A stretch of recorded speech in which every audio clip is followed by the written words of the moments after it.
പരിപാടി നടത്തുകയും മാതൃഭാഷാ പഠനത്തെപ്പറ്റി സംസ്ഥാന ഭാഷാ മാർഗനിർദ്ദേശ വിദഗ്ധ സമിതിയിലെ അംഗമായ നമ്മുടെ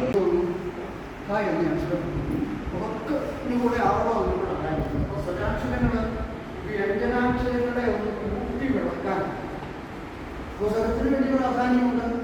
വ്യഞ്ജനം ഇല്ലെങ്കിൽ സ്വരം കൊണ്ടൊരു കാര്യമുള്ളൂ. അപ്പോൾ ഈ രണ്ടെണ്ണമുണ്ട്.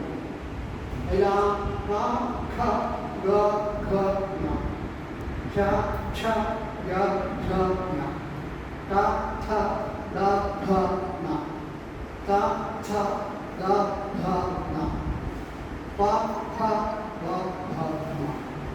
അതിനനുസരിച്ച് ചെറിയ വ്യത്യാസം തോന്നി. അതിലെ രണ്ടാമത്തെയും നാലാമത്തെ അക്ഷരം ഉച്ചരിക്കാൻ പഠിക്കാൻ മലയാളത്തിൽ ഉച്ചാരണം പറഞ്ഞിട്ടുണ്ട്. ഞാനൊന്ന്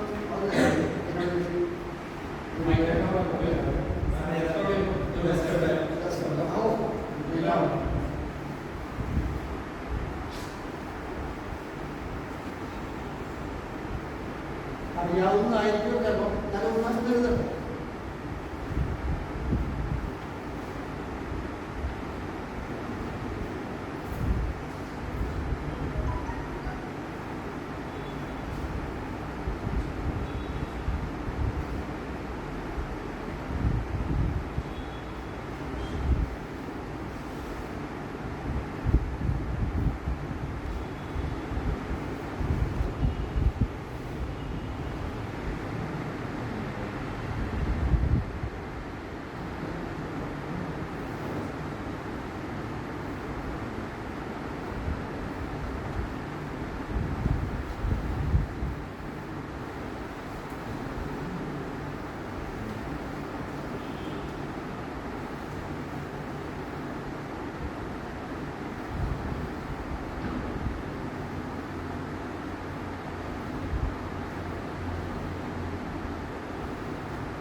ഇത് മൊത്തം 1, 2, 3, 4, 5 അതെല്ലാം 5 ഇങ്ങനെ താഴോട്ട് 5 × 5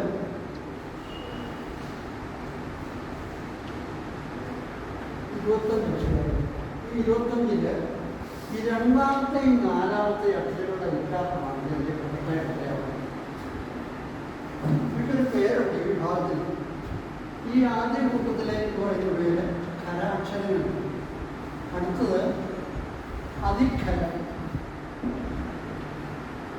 ഇന്നത്തെ മൂന്നാം വിഭാഗം മൃദു. നാലാമത്തെ ഘോഷം.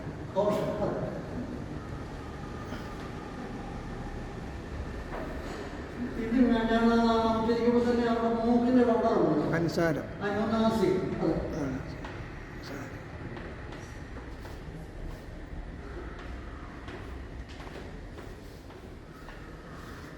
അപ്പൊ ഇതില് ഖരാക്ഷരവും ഘോഷാക്ഷരവുമാണ് പരീക്ഷ. ആ രണ്ടെണ്ണത്തിന്റെ ഉച്ചാരണം ഒന്ന് ശരിയാകുകയാണെങ്കിൽ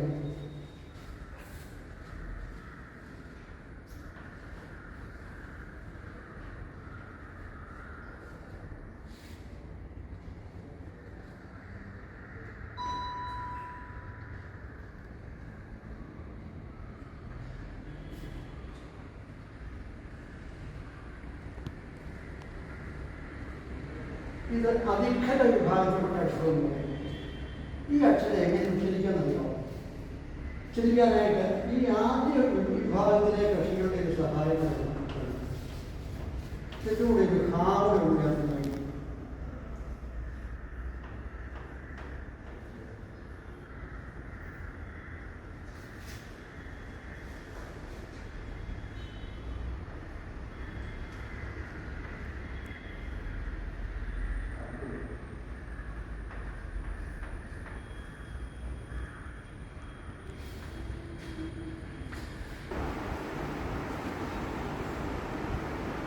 അറിയാവുന്നതായിരിക്കും. ചിലപ്പോൾ ഞാൻ ഒന്നാമത് എഴുതട്ടെ.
അല്ല 5 ഇങ്ങനെ താഴോട്ട് 5 ഗുണം 5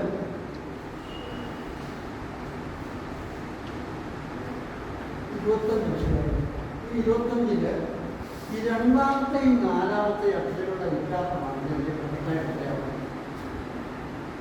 ഇതൊരു പേരുണ്ട് ഈ വിഭാഗത്തിൽ. ഈ ആദ്യ കൂട്ടത്തിലേക്ക് പറയുന്ന പേര് ഖരാക്ഷരങ്ങൾ. അടുത്തത് അതിഖരം. ഇന്നത്തെ മൂന്നാം വിഭാഗം മൃദു. നാലാമത്തെ ഘോഷം.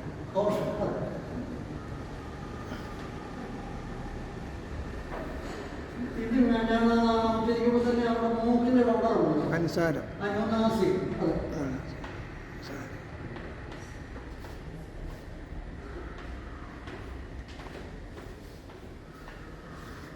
അപ്പൊ ഇതില് ഖരാക്ഷരവും ഘോഷാക്ഷരവുമാണ് പരീക്ഷ.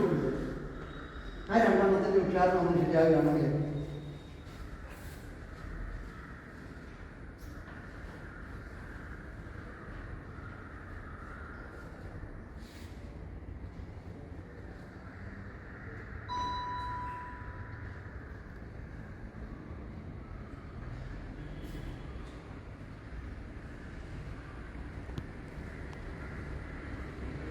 ഇത് അതിഖര വിഭാഗത്തിൽപ്പെട്ട അക്ഷരം എന്ന് പറയും. ഈ അക്ഷരം എങ്ങനെ ഉച്ചരിക്കാമെന്നറിയാമോ? ഉച്ചരിക്കാനായിട്ട് ഈ ആദ്യ വിഭാഗത്തിലെ കക്ഷികളുടെ ഒരു സഹായം ഇതിലൂടെ ഒരു ഹാവിടെ ഉണ്ടാകുന്നതായി.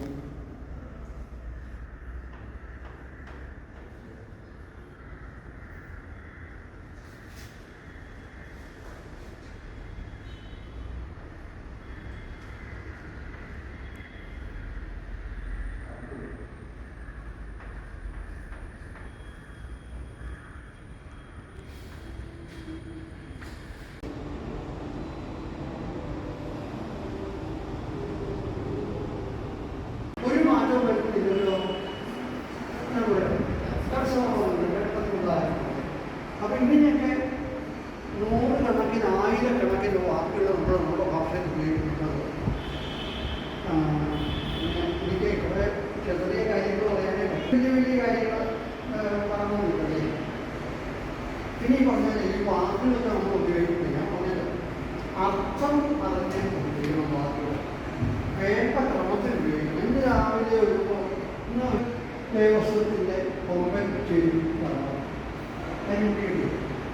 തലയ്ക്ക് ക്ഷതമേറ്റ ഗുരുവായൂർ ദേവസ്വത്തിൻ്റെ പൊങ്കൽ ചെയ്തു. ആനയുടെ മരണത്തിന് ആന ചെയ്യുകയാണുള്ളത്.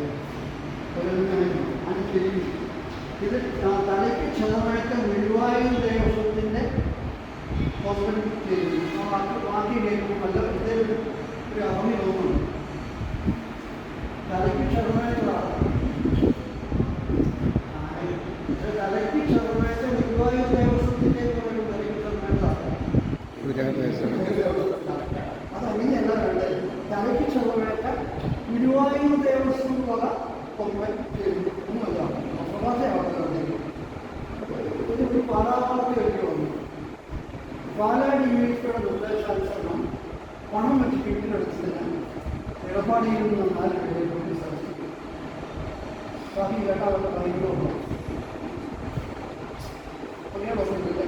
അവിടെ ആ വേണ്ടാത്ത ഒരു വേണ്ടാത്തടത്ത് ചില പ്രയോഗങ്ങളുണ്ട്. പാലാടി യൂണിവേഴ്സിറ്റി നിർദ്ദേശിച്ചാണ്